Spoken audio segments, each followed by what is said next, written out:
객주 제2권입니다.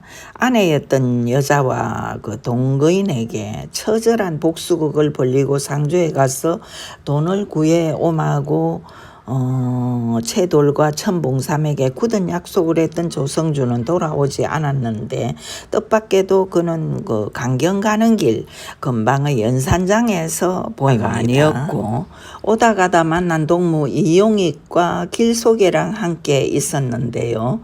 사람의 인생길이란 계획대로만 걷게 되는 건 아니지요. 젊은 사람 이용익은 인물이 빼어난 보부상이었고요. 적국장수 길속에는 원래 서울의 어떤 다리 밑에서 거지들의 왕인 꼭지단을 했던 인물이었지요.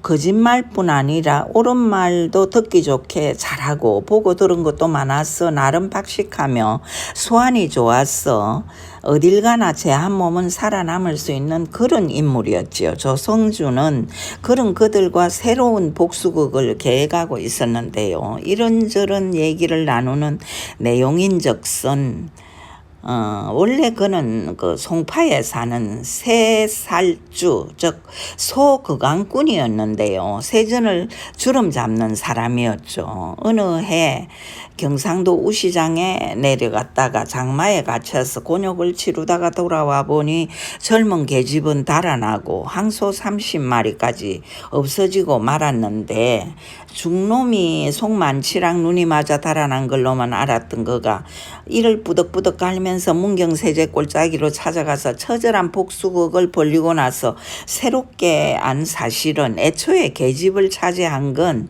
거상 김학준이었고, 얼렁뚱땅 항소 30마리까지 빼돌리고 나서 뒤탈을 없애려고 중놈이랑 짝지어 산골짜기로 쫓아버렸다는 거였지요. 김학준은 양반의 신분으로 일찍이 상업에 눈을 뜬 자로 사서보다는 엄서 따위를 읽은 게 고작이었고, 돈을 벌기 시작하면서 계집질과 천민들에 대한 폐악질로 세월을 보낸 자인데요. 부패한 관리들과 손을 잡고 고리채로 없는 자를 핍박했으며 객주를 열고 거강꾼 노릇을 하며 어물시장의 시세를 조작하였고, 급기야는 아편 밀수까지 한 파렴치한 악인이지만, 돈과 근세로 세력이 막강해지자 송파에서 강경으로 내려와 고래등 같은 집을 차지하면서 살고 있는 그 상이었지요. 그는 사촌이며 육촌까지 데리고 어울려 살았지만 자식이 없었는데요. 이 여자 저 여자 닥치는 대로 손을 댔지만 여전히 후손은 없었고, 아내는 이미 늙고 병들어 무용지물이 되어 뒷방으로 밀려났고, 새로운 첩실로 표독스럽지만 인물 많은 천하절색인 천소래라는 원래는 그 밤비다치 반찬 만드는 하인이죠. 그런 여자를 들여놓고 지금 그 사는 중이었지요. 일찍 조실 부모하고 어쩌다가 동생 천봉삼이까지 이런 그 천소래는 이장저장을 떠돌며 살던 중에 김학준의 눈에 들어 팔자를 고친 여인인데요. 영리한 데다 성격까지 당돌해 단숨에 집안의 그 실권을 거머쥐고 경제권까지 좌지우지하는 형편인데요. 아무튼 새살주 조성주는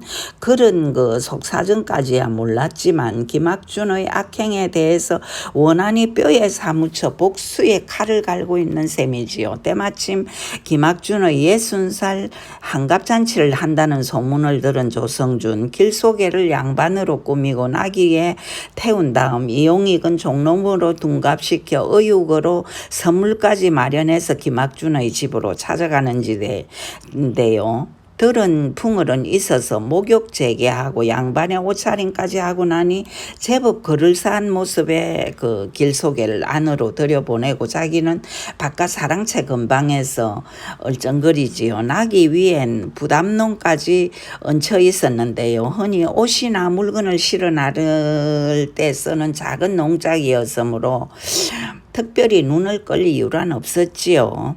손님의 일가부치의 종의 집사에 온 집안이 들썩이고 잘 생긴 그 이용익은 여기저기 기웃거리며 종놈이냥 행세하고, 그 와중에 수완 좋은 길 속에는 큰 사랑에서 다담상까지 받고 김학준과 인사를 나누는가 하면 밥상까지 받지요.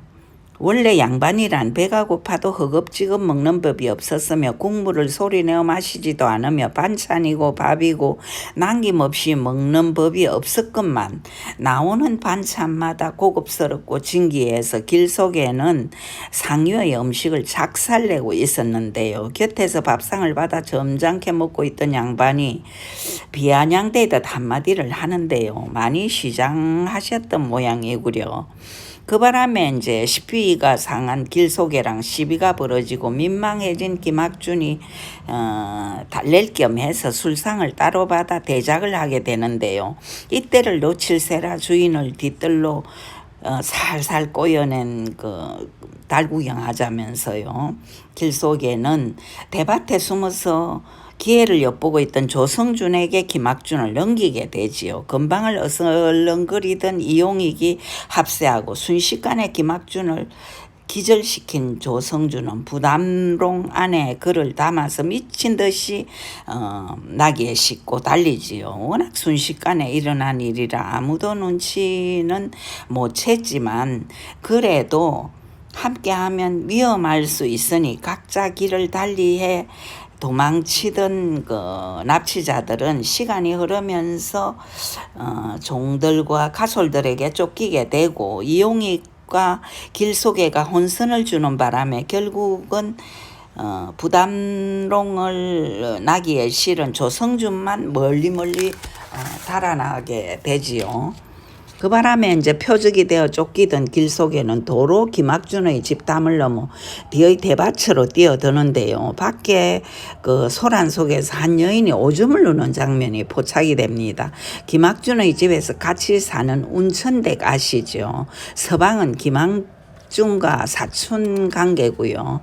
계산 안 하는 천재적인 길 속에는 여자의 목에 칼을 들이대며 한쪽으로 끌고 가는데요. 탐스럽게 생긴 이 여인에게 욕정이 생겼다기보다 일단 몸을 뺏고 나면 이용 가치가 있겠다고 계산을 한 것이지요. 조선시대의 여자가 욕을 당한 후에 당하는 수모는 이루 형용할 수 없으니까 인질이 될 수 있거든요.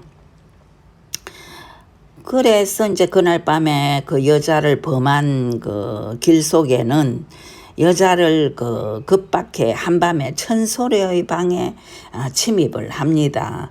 그는 이 집 첩씨를 끌고 달아나면 여러 가지로 또 유리하겠다 싶어서 시작했는데 오히려 당하는 몸이 되지요.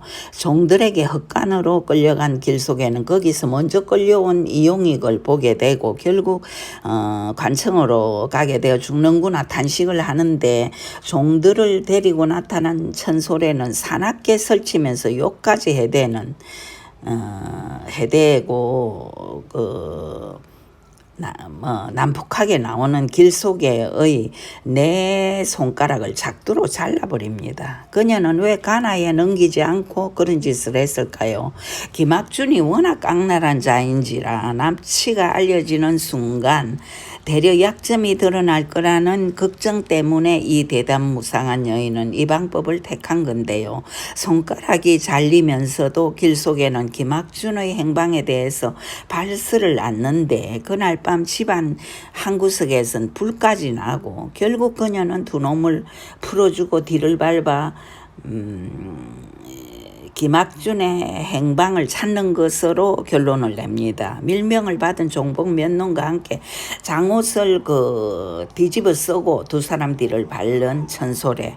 우여곡절 끝에 전주 근방의 웃으면 장터거리에서 만난 조성준, 이용익 길 속에는 술청에서 해포를 푼 다음 오늘 밤 상경엔 근방의 갈대밭에 김학준을 끌고 나가서 죽이든지 돈을 빼앗든지 하자며 주막에 돌아와서 이제 한숨 자는데요. 돈이 없겠지만 음은 받을 수 있거든요. 아무튼 이제 그렇게 서로 계획을 하고 왔는데 자다가 보니까 한밤중에 밖이 왁자지껄 하더니 포졸4시 달려들어 세 남자를 순식간에 포박해버리죠.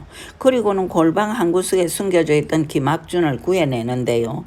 농안에서 며칠 동안 주먹밥 한 개씩을 던져주면 먹고 똥오줌을 그 안에서 싸가며 죽을 고생을 하던 김학준은 업혀가고 포졸행세를 하던 놈들은 주막쟁이에게 아침에 다시 와서 저놈들을 데리고 갈 테니 묶여있는 대로 잘 지키라며 대기하고 있던 배를 타고 떠나버리는데요. 그 사이에 장옷을 뒤집어 쓴 여인이 이 모든 일을 꼼꼼하게 지휘하고 있었음을 안 세 남자는 망연자실하지요.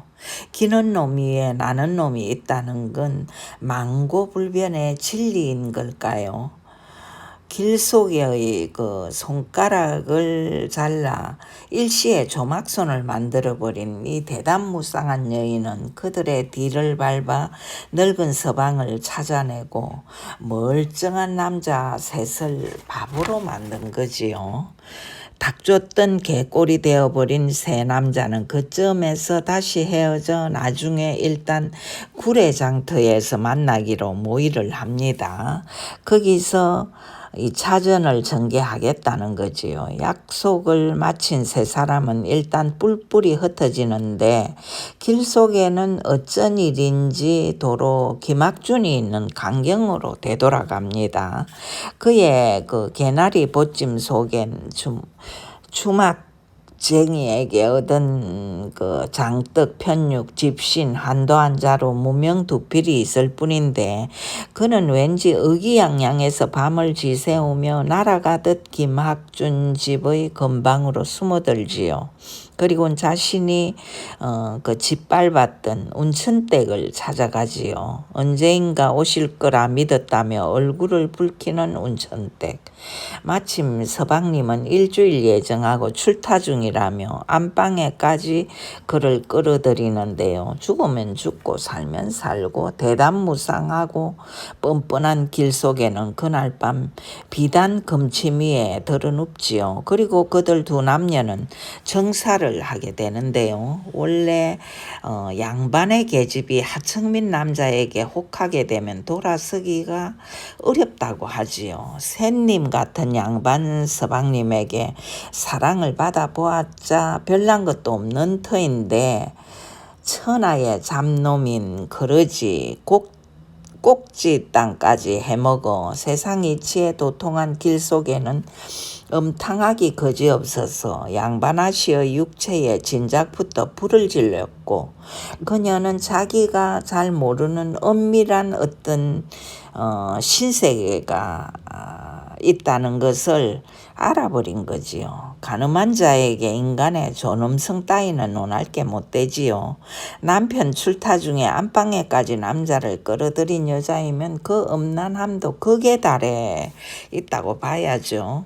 나중에 길 속에는 자네도 청루의 논단이보다 더한 여자라며 감탄을 합니다. 결국 그들은 날이 새는 대로 여기서 멀리 떨어진 도순목 나루터에서 만나 함께 떠나기로 약조를 하고 새벽닭이 울기 전 그녀의 소상한 안내에 따라서 길 속에는 김학준의 안방에 쳐들어가는데요.